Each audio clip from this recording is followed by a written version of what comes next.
आइए समझते हैं कि स्प्रिंग में ऑटो स्कैनिंग कैसे काम करता है। स्प्रिंग कॉन्फ़िगरेशन के साथ @कॉन्फ़िगरेशन और @कंपोनेंट स्कैन।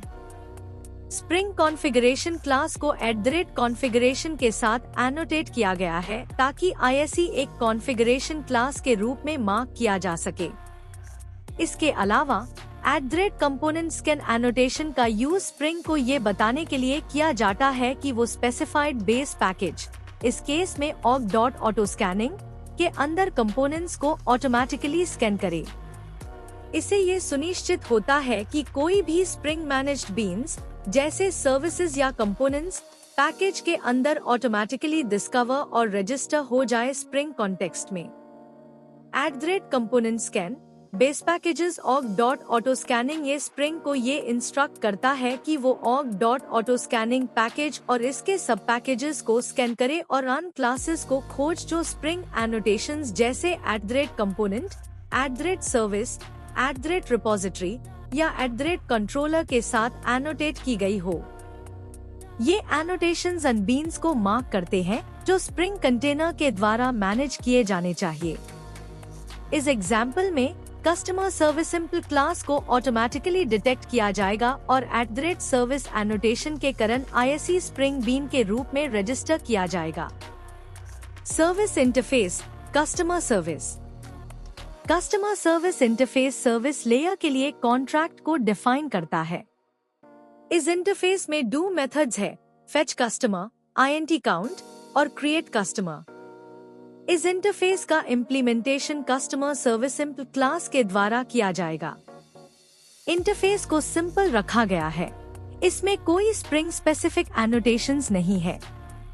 ये सिर्फ अन मेथड्स को डिफाइन करता है जो सर्विस क्लास द्वारा इम्प्लीमेंट किए जाने चाहिए। Service implementation customer service simple class customer service interface को इम्प्लीमेंट करती है और ISE @सर्विस के साथ एनोटेट किया गया है। ये एनोटेशन @कंपोनेंट का एक स्पेशल टाइप है जो स्प्रिंग को ये बताता है कि इस क्लास को एक सर्विस बीन के रूप में ट्रीट किया जाना चाहिए। @सर्विस कस्टमर सर्विस इस क्लास को स्प्रिंग सर्विस बीन के रूप में मार्क करता है। Optional customer service value bean का नाम है, लेकिन अगर ISE छोड़ा जाए तो स्प्रिंग क्लास के नाम, इस केस में कस्टमर सर्विस सिंपल का उसे करेगा। @वैल्यू 10 इंच उदास स्माइली ये एनोटेशन काउंट फील्ड में वैल्यू 10 को इंजेक्ट करता है।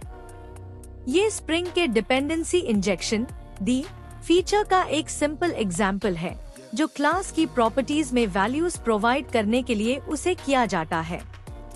इसे एप्लीकेशन प्रॉपर्टीज या कॉन्फ़िगरेशन फाइल से भी वैल्यूज फेच करने के लिए कॉन्फ़िगर किया जा सकता है।